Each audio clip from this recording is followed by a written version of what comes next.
All right, today we have Greg Taylor, the executive director of the NBA Foundation. And the NBA Foundation's mission is to drive economic empowerment for Black communities through employment and career advancements. Greg, this is our first time talking. Can you give me kind of your comic book number one, your origin story, your quick 60 to 90-second background of your journey from being the 10-year-old Greg to executive director, Mr. Taylor? First of all, it's great to be here. I appreciate you having me, Todd. I mean, look, I grew up in youth development organizations between Oakland, California, and New York City. Really had amazing mentors pour into me over the years.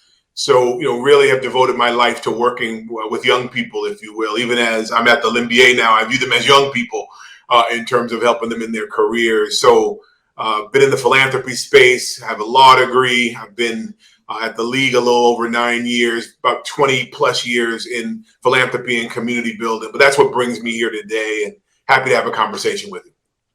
Now, many kids dream of being in the NBA, but fall short. I heard a rumor that you were a good basketball player, and then there was a guy named Gary Payton that came and took away a little playing time.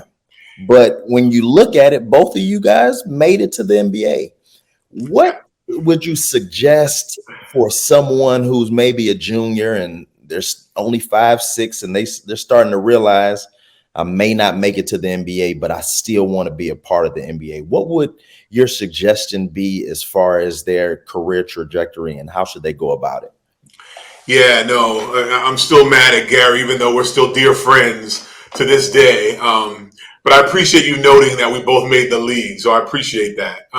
A couple things I would say. I think one of the things that's really, really important is that folks who are interested in working either at the NBA or in sports in general is to understand there are so many career entry points. We have lawyers, we have computer experts, we have creative folk who help to develop our brands and our look and our feel. We have event planners. We have all types of professions that really are required in order to put the game, if you will, on the screen and in our arenas. And I think certainly wouldn't ever want to dash a young person's dream of playing the game, because everything is possible. We get it.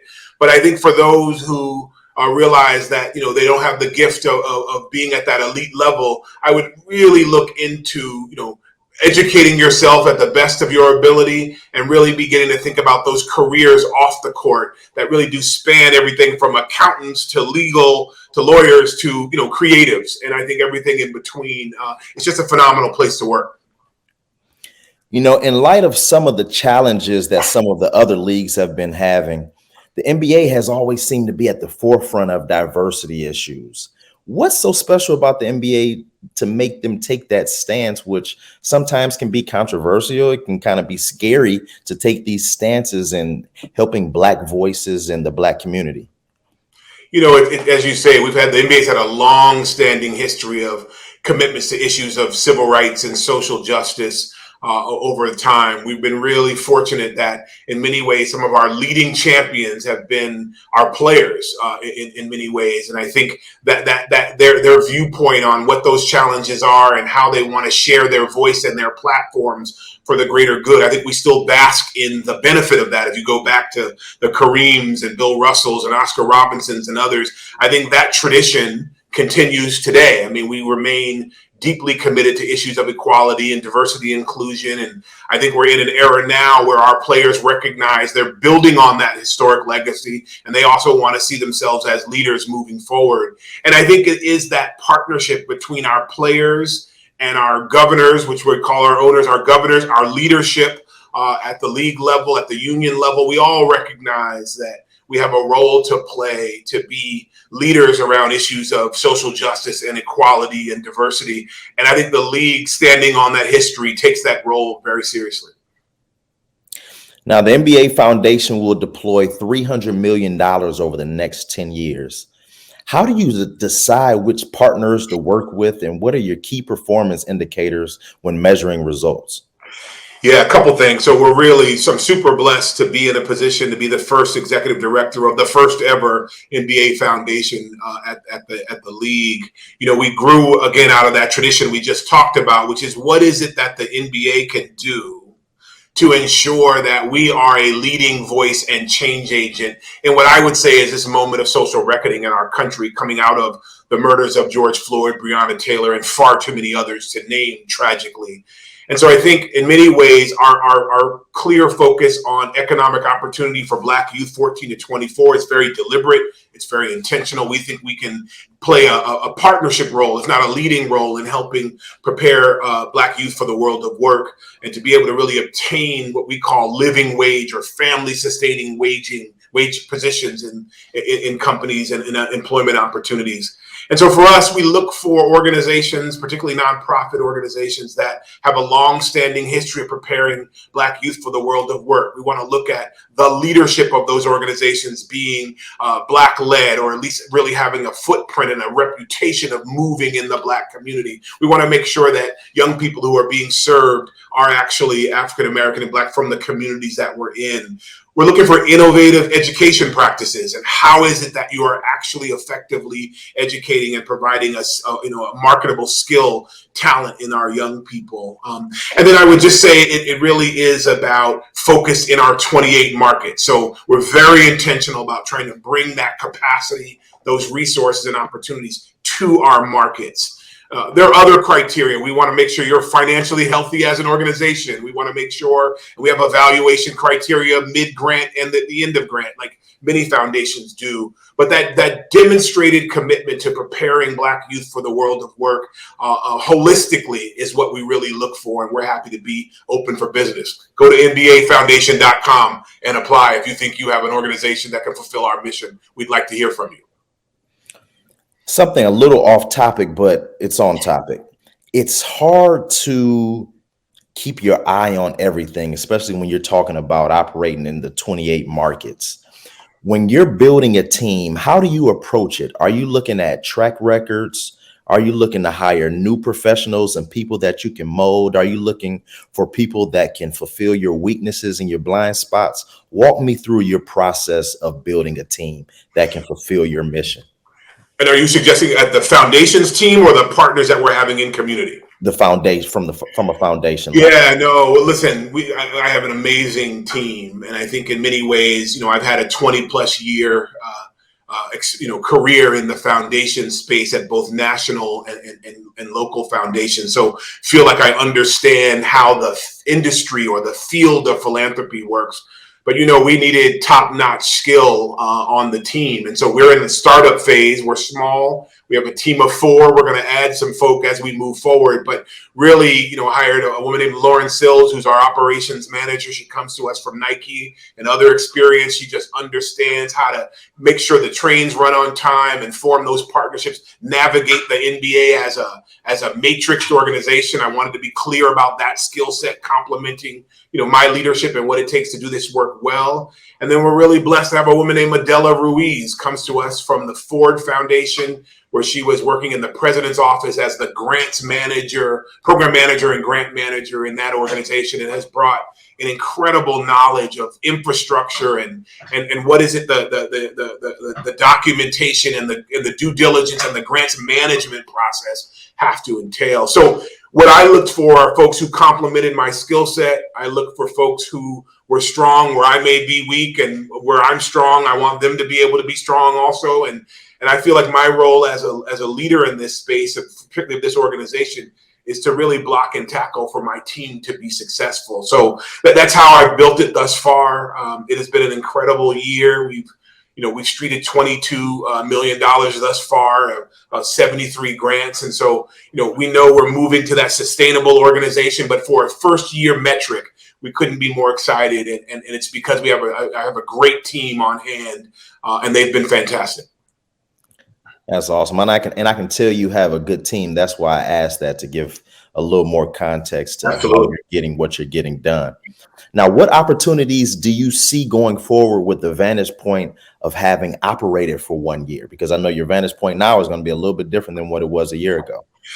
Yeah, so I think as we come out of the startup phase, and imagine we had to deal with all of what it takes to kind of get the brand out and get people to understand who we are and put forth our mission and hire folk and and all of the things that we've done thus far. And again, I think it's been a banner year. We'll build on this success and keep moving forward. But I think as we go into year two, we're pretty clear on what are the emerging strategic themes that we will double down and invest on. So things like mentorship, access to college, actual placing young people in employment opportunities, job skill development, entrepreneurship, all of those I think are areas that we will continue to invest our resources in. Today, Todd, what we've done is we've had single year or 1 year grants simply because we were getting our entity up and running. Now we understand and will certainly invest in multi-year grants moving forward. And so there'll be a deeper evaluation and documentation process that we know we'll put in place. And then we're really fortunate that, each of our teams has their own individual team foundation. And so really deepening our partnership to work with those team foundations that are on the ground in our 28 markets. And think about them as like boots on the ground that really knows their respective community much more than we do. How do we partner in a way that magnifies the outcomes that we're pursuing for young people? I think those are definitely year two goals that we want to deepen, on in terms of our work. We'll certainly meet the mandate to invest the money as prudently and responsibly as possible. But I think those give you a sense of the direction that we're trying to go. At the All-Star game in Cleveland, Morgan State is going to be playing Howard in the first ever HBCU Classic. Yeah. How did that come about, and what are your goals and expectations of the game and All-Star Weekend in general? Yeah, All-Star Weekend is obviously one of the marquee events that we put on at the league on an annual basis, a celebration of the game, a celebration of the genius and this incredible ability of our players. It's really important that we highlight the communities that we are operating in. And so we're looking forward to being in Cleveland the next couple of weeks. This notion of highlighting the first ever NBA HBCU Classic, I think, grew out of the tradition we opened up with. We know that there's a long-standing history that the league has had around issues of social justice and civil rights. We know that historically Black colleges and universities have been essential in the work of developing young people and creating leaders. We know, that 20% of all leader graduates come from Black leaders come from HBCUs, yet they're only 3% of the college footprint. And so, this is about celebrating that excellence. This is about building on and recognizing the critical role historically Black colleges and universities play with regards to leadership and equity and inclusion and diversity, and really putting out top level talent. And so what better way than using the NBA's incredible platform where the world's eyes will be watching the game as we celebrate the game, to celebrate the academic and athletic excellence that exists at historically Black colleges and universities. So that's what All Star is all about. And I'm so excited to be a part of this HBCU Classic. And we're going to see some great basketball. We're going to raise some revenue, and we're going to raise the understanding of the incredible impact that HBCU plays across society.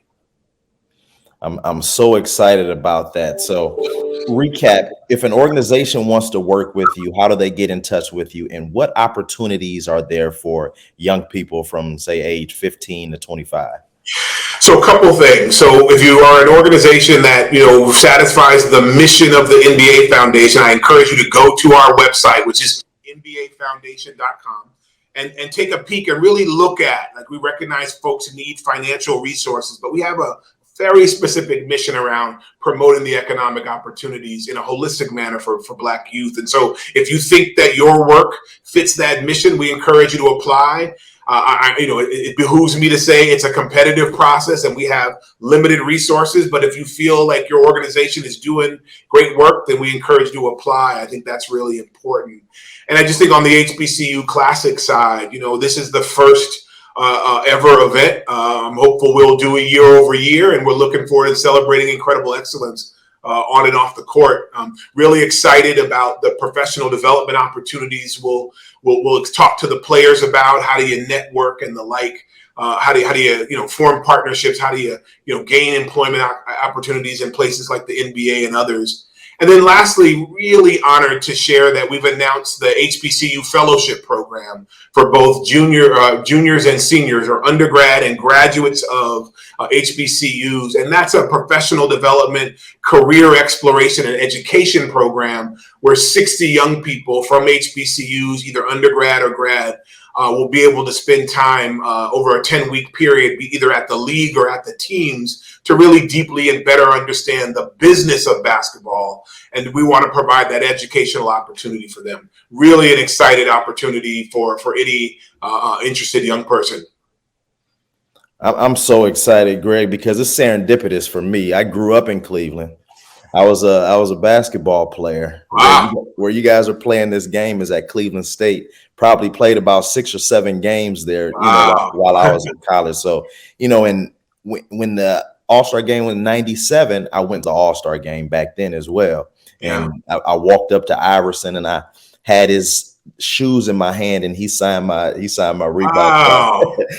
So it's a serendipitous thing. So I'm a vibe guy, and you seem like a great guy that is really going to get what needs to be done as far as deploying money in a good way, having the right team, having the right mission, and then you understand HBCUs and how important we are. So, this is, it just really feels good. And I appreciate you taking the time to talk to me. And even though I don't know you up until now, I'm super proud of you. I'm super proud of you, and because I know, your mom was probably like, wow, my son, I've raised a son to get to this level. It's, being a Black man, I understand that how proud parents can be of kids. So, I really want to thank you for taking the time to talk to us, commend you on the work you've been doing, and offer our support in any of the work you're going to be doing going forward. Really appreciate that, Todd. This is a labor of love.